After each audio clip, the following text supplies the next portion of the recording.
Buongiorno, benvenuti alla TG Sicilia. Le principali notizie. A Palagonia, morto un dodicenne scontratosi in monopattino con un'auto. Portava con sé un amico fuori pericolo. Ed è di nuovo allarme. Occorrono una volta per tutte regole per chi va in mezzi così leggeri e senza protezioni? A Catania pareri concordi, sì al casco, no al patentino. Truffa sventata nel Siracusano, finti carabinieri telefonano a due anziane con la scusa del falso incidente stradale, ma stavolta gli va male, fermata una coppia di catanesi. Iddu, il film su Messina Denaro, finalmente proiettato nella sua Castelvetrano. Pochi i giovani in sala, molti gli insegnanti e la gente comune. Il fatto più curioso, l'assenza di locandine affisse in città e davanti al teatro. A Santa Teresa di Riva, nel Messinese, partita di calcio sospesa per i cori razzisti contro un attaccante colombiano. Il giocatore si siede in mezzo al campo e blocca il match.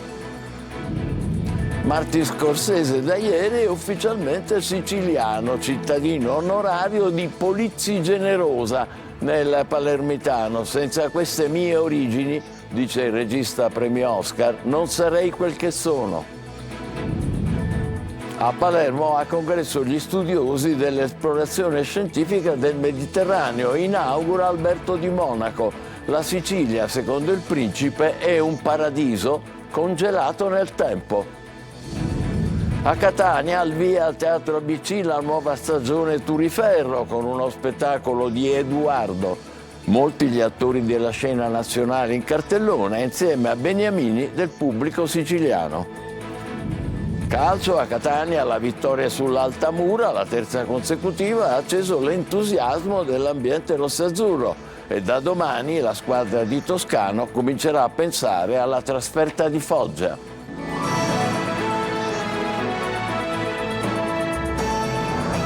Bentrovati. A Palagonia, morto un dodicenne in un incidente stradale, viaggiava in monopattino insieme a un coetaneo rimasto ferito e così si riaccende il dibattito sulle regole della micromobilità. Luca Ciliberti.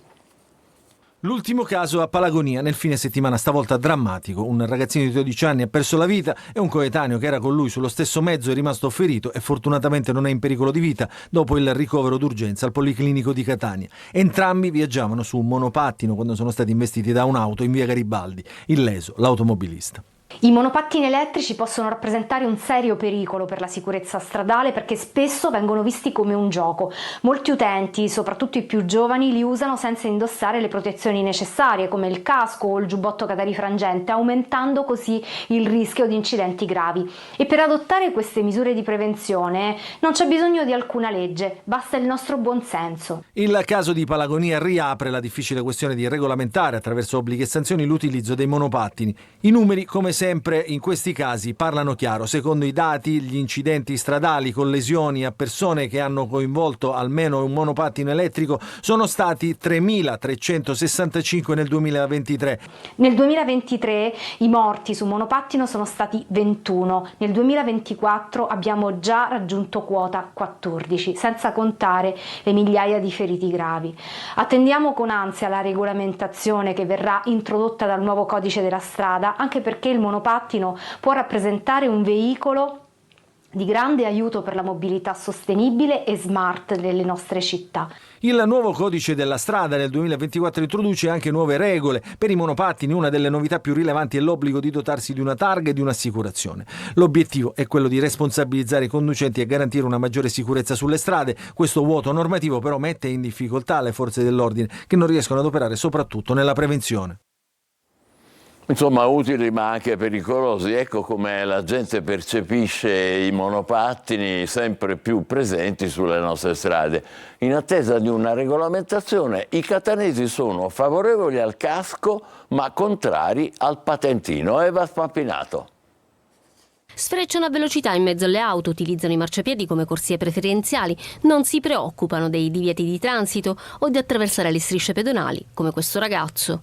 Lo abbiamo visto attraversare e tagliare la strada. Di certo il monopattino è un metodo per spostarsi pratico, veloce economico, anche ecologico, ma sicuramente sempre più pericoloso. Incidente, ho visto incidenti, ma sono pericolosi Cresce sempre di più il numero di incidenti, anche mortali, e cresce il coro del malcontento verso un mezzo considerato invadente e pericoloso, che il più delle volte mette a repentaglio la sicurezza degli utenti della strada, pedoni compresi. Soprattutto perché non sento che sta arrivando. Se viene alle mie spalle non lo sento arrivare. Se lo sai usare non è pericoloso, bisogna stare sempre attenti. Però voglio dire, sono un pericolo, cioè bisogna regolamentare secondo me tutta la situazione. E proprio per questo alcune città ne vogliono limitare la circolazione. E mentre si attende il via libera ai nuovi obblighi introdotti dal codice della strada, la gente è favorevole all'uso del casco. Del casco sono favorevole perché alla fine è una prevenzione. Il patentino alla fine non lo so. Sì, anche per il patentino, perché comunque è sempre un mezzo, ti metti su strada. Patentino secondo me no, perché è una cosa che affitti così sul momento. Il casco magari sì, se ce lo danno in dotazione. Capitolo a parte dovrebbe essere dedicato all'inciviltà di chi li usa e li abbandona, letteralmente in mezzo alla strada, ma anche in mezzo alla piazza Duomo. Esatto, intanto a Catania è furgone selvaggio. Pochi corrieri rispettano l'orario di carico e scarico delle merci e l'indisciplina si ripercuote sulla già caotica viabilità. Tonino De Mana. Ostaggio del traffico, dell'inciviltà e dell'anarchia, con il mancato rispetto delle regole e del buonsenso, che poi si ripercuotono sulla viabilità già congestionata di Catania.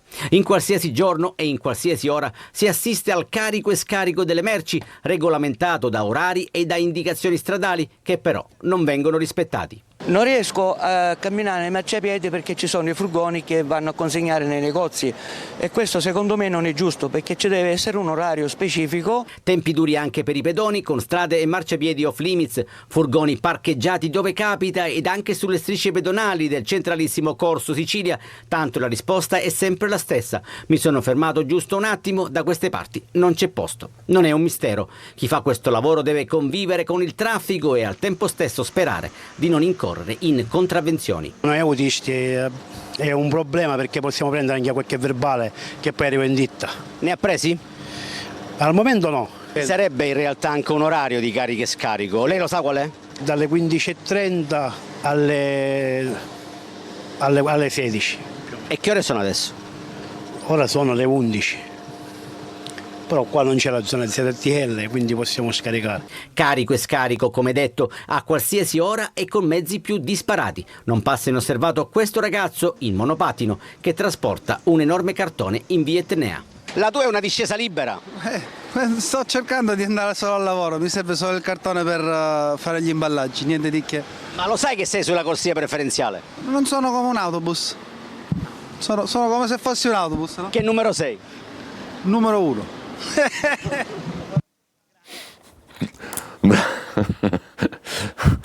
È irresistibile certe volte lo spirito dei catanesi. Va bene.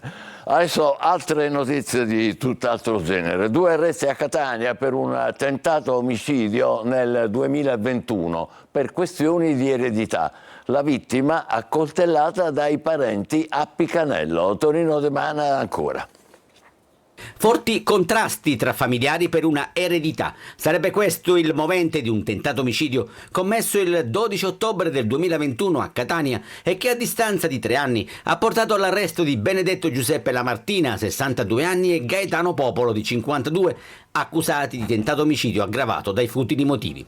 Le indagini erano state avviate dopo l'arrivo all'ospedale Cannizzaro di una persona in pericolo di vita per ferite d'arma da taglio all'addome e alle gambe. Secondo la ricostruzione della procura, i testimoni avrebbero tentato di dissimulare l'accaduto sostenendo che l'uomo si era ferito da solo a casa nel rione di Picanello mentre tagliava la carne. L'inchiesta, grazie al contributo della polizia scientifica e di un video, ha portato ad un'altra ricostruzione della vicenda. Secondo l'accusa, infatti, Lamartina avrebbe colpito con almeno 4 fendenti il familiare mentre Popolo lo bloccava da dietro. Il GIP ha disposto per Lamartina la misura della custodia cautelare in carcere e nei confronti di Popolo quella dei domiciliari con l'obbligo del braccialetto elettronico. Finti carabinieri telefonano a 2 anziane nel Siracusano con la scusa del falso incidente stradale. Se paghi rilasciamo tuo figlio, dicono, per poi presentarsi a casa e prendersi i soldi, ma gli è andata male. Identificata e fermata dai carabinieri, quelli veri, una coppia di catanesi. Roberta Lunghi. La ricerca affannosa in un cassetto del denaro richiesto per fare rilasciare dai carabinieri un proprio parente stretto autore di un grave incidente stradale. Eccola la scena della cosiddetta truffa dell'incidente che si è ripetuta a distanza di pochi giorni a Testa dell'Acqua e a Buccheri nel Siracusano, dove le vittime sono state 2 anziane signore, allarmate da finti carabinieri per gli incidenti causati rispettivamente da figlio e nipote. Il sistema è sempre lo stesso. Dopo la telefonata i sedicenti appartenenti alle forze dell'ordine si presentano in casa delle vittime prescelte per carpirne la fiducia e farsi consegnare contanti e carte di credito. Poche ore dopo l'evento, le 2 donne, confrontatesi con i parenti, si sono però rese conto di essere state raggirate e hanno presentato denuncia ai carabinieri che, dopo l'analisi delle immagini di videosorveglianza cittadina e privata, i tabulati telefonici e la testimonianza di alcuni cittadini che avevano notato un'auto sospetta aggirarsi nel quartiere, sono riusciti a identificare e fermare gli autori delle 2 truffe, un pregiudicato 44enne nato a Napoli ma residente a Catania e la compagna convivente, una catanese di 40 anni. I 2 sono indagati per truffa, sostituzione di persona con le aggravanti di avere ingenerato nelle persone offese il timore di un pericolo immaginario. Ecco cosa bisogna fare. Idu, il film su Messina Denaro dei siciliani Grassadonia e Piazza, finalmente proiettato nella sua Castelvetrano. Pochi giovani in sala, molti gli insegnanti e la gente comune. Il fatto più curioso è l'assenza di locandine in città e davanti al teatro. Laura Spanò. Dopo settimane di polemiche, Iddu, il film di Antonio Piazza e Fabio Grassadonia, è ispirato alla vita di Matteo Messina Denaro e approdato a Castelvetrano, paese natale del boss. 480 persone, questi biglietti staccati complessivamente, molti posti vuoti, alle 3 proiezioni organizzate dal comune al Teatro Selinus, dopo il no di Salvatore Vaccarino a programmare il film nella sala del cinema Marconi che appartiene alla sua famiglia. Vaccarino è il figlio di Antonino, controverso amico del latitante, a cui i registi si sarebbero ispirati per il personaggio di Catello, il politico in rapporti con i servizi segreti. Pochi giovani in sala, molti docenti, poi gente comune. Il dato più curioso è l'assenza di locandine affisse in città e davanti al teatro. Le reazioni molto diverse l'una dall'altra. Probabilmente non è un grande capolavoro, c'è stato un tram tram mediatico molto forte dove Vaccarino ha deciso di non proiettarlo, una scelta comprensibile, tuttavia io credo che era anche giusto guardarlo e farsi un'idea del film stesso. Potrei dire piacevolmente grottesco ma piacevolmente anche didattico. È ovvio che bisognerebbe conoscere i fatti accaduti tanti anni or sono.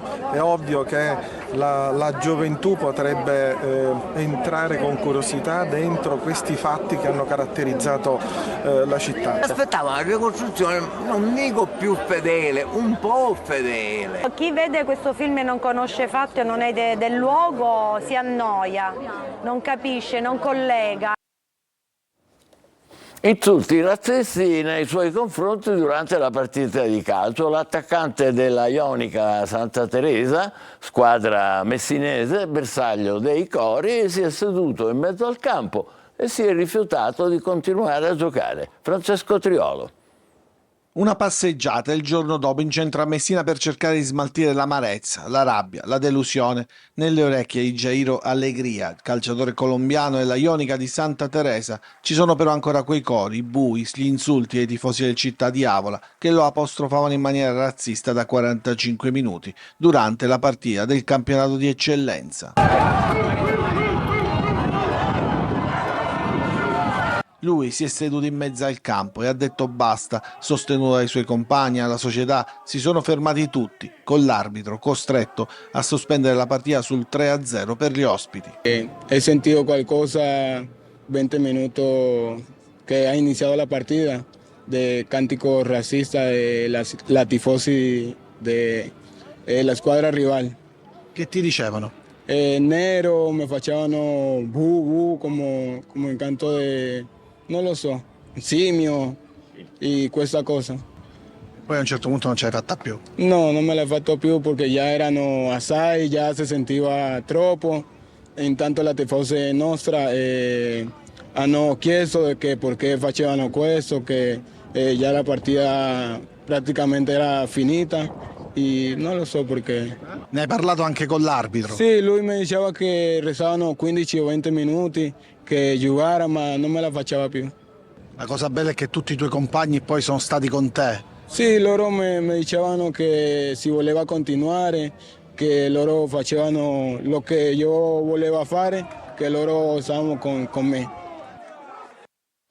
Enna, le proteste contro i silenzi della Curia di fronte alla condanna per abusi sessuali del sacerdote Giuseppe Rugolo arrivano sul web. I fedeli, sostenuti da associazioni, chiedono le dimissioni del vescovo Gisana. La Curia replica difendendo il proprio operato. Gerry Italia.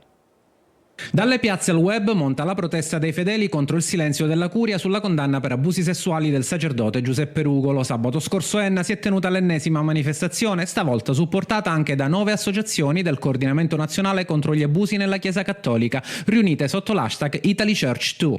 Durante la protesta i manifestanti hanno distribuito volantini con un appello rivolto direttamente a Papa Francesco, chiedendo le dimissioni del vescovo di Piazza Armerina Rosario Gisana. È possibile aderire alla richiesta tramite email o firmando una petizione su change.org, come spiegato da Antonio Messina, vittima di Rugolo e portavoce dell'iniziativa. È rivolta a tutte le nazioni che intendono prendere parte. È in corso una raccolta firme che richiede le dimissioni del vescovo Gisana.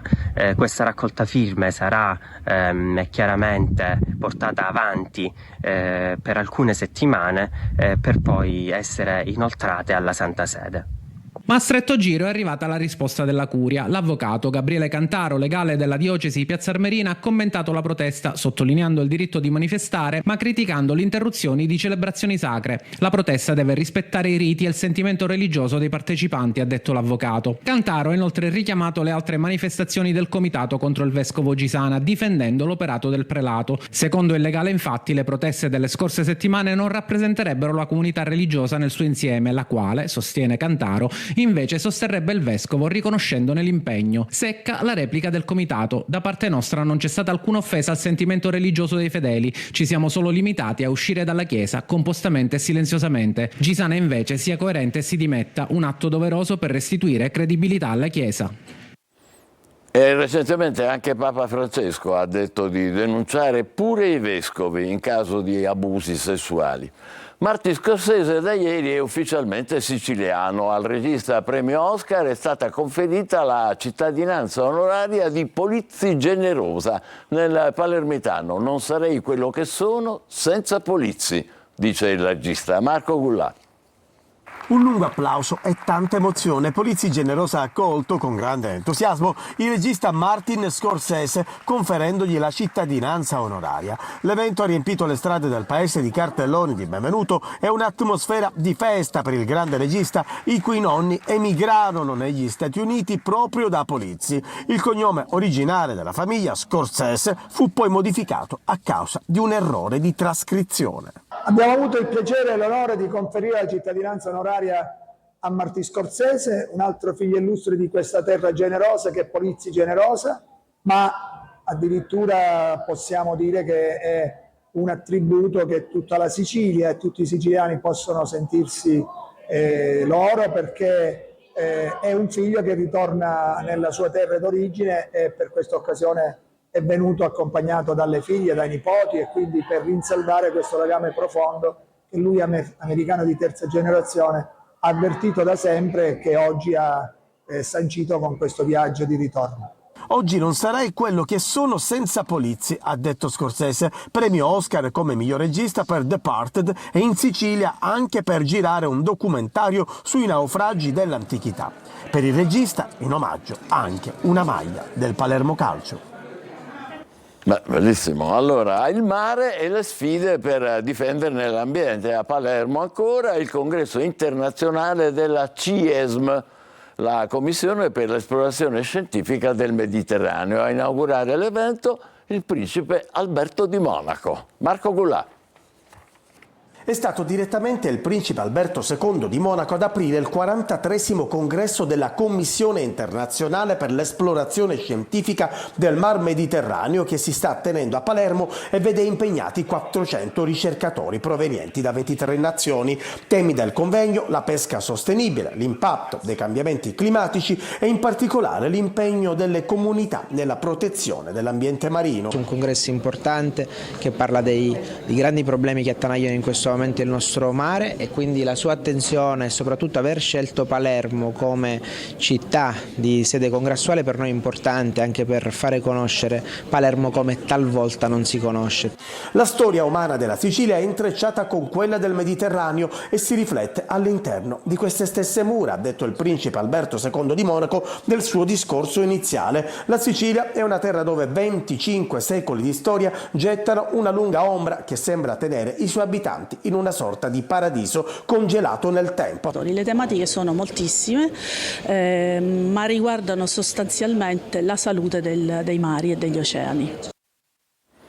Catania ha inaugurata al Teatro ABC la nuova stagione Turiferro con uno spettacolo del grande Edoardo. Da Pannofino a Buccirosso, molti gli attori della scena nazionale presenti in cartellone, ma non mancano i beniamini del pubblico siciliano. Adelaide Barbagallo. Si apre il sipario al Teatro ABC di Catania. Il ciclo di recite Ditegli sempre di sì di Edoardo De Filippo inaugura la nuova stagione Turiferro. Lo spettacolo è un intramontabile classico a 40 anni dalla morte del grande Edoardo. I classici sono sempre contemporanei, questa è la verità. E la contemporaneità noi abbiamo provato a mettercela col tipo di lavoro che abbiamo fatto. Siamo tutti attori sotto i 40 anni, quindi viviamo in questi tempi e abbiamo affrontato questo testo in un modo più contemporaneo. Interpreti principali oltre a Pinelli, Mario Autore e Anna Ferraioli. La stagione proseguirà con un amplissimo ventaglio di spettacoli, in scena alcuni fra i protagonisti più amati e seguiti della scena nazionale. Tra loro Francesco Pannofino, Carlo Buccirosso, Sergio Rubini, Angela Finocchiaro. Ma non mancheranno i beniamini di casa. Come ogni anno ci sono i due pilastri del teatro siciliano, che è Enrico Guarneri e Pippo Pattavina. Enrico che sarà impegnato con il Berretto a Sonagli, che sarà lo spettacolo dopo Ditegli sempre di sì, chiuderà la stagione sempre Enrico con il Paralimpo, un classico di Capuana, e poi il maestro Pattavino con un classico che è il Ratto delle Sabine. La stagione si concluderà a maggio. Nel cartellone, oltre ai volti degli attori, dei bei peperoncini rossi, perché, diceva Edoardo De Filippo, essere superstiziosi e da ignoranti, ma non esserlo, porta male. Se lo diceva Edoardo. Breve pausa, tra poco per il calcio, l'entusiasmo in casa a Catania per le 3 vittorie consecutive, e da domani i rossazzurri avranno la testa alla trasferta di Foggia. State con noi, vi aspettiamo.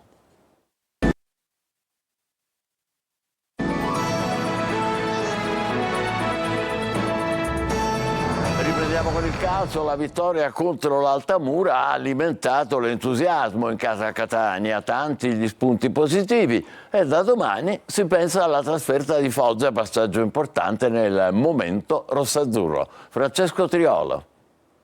L'ottimismo entra nella casa del Catania, il successo contro l'Altamura, ma soprattutto la striscia di 3 vittorie consecutive ha consegnato ai rossazzurri una classifica che testimonia il cambio di passo anche nel rendimento della squadra di Toscano.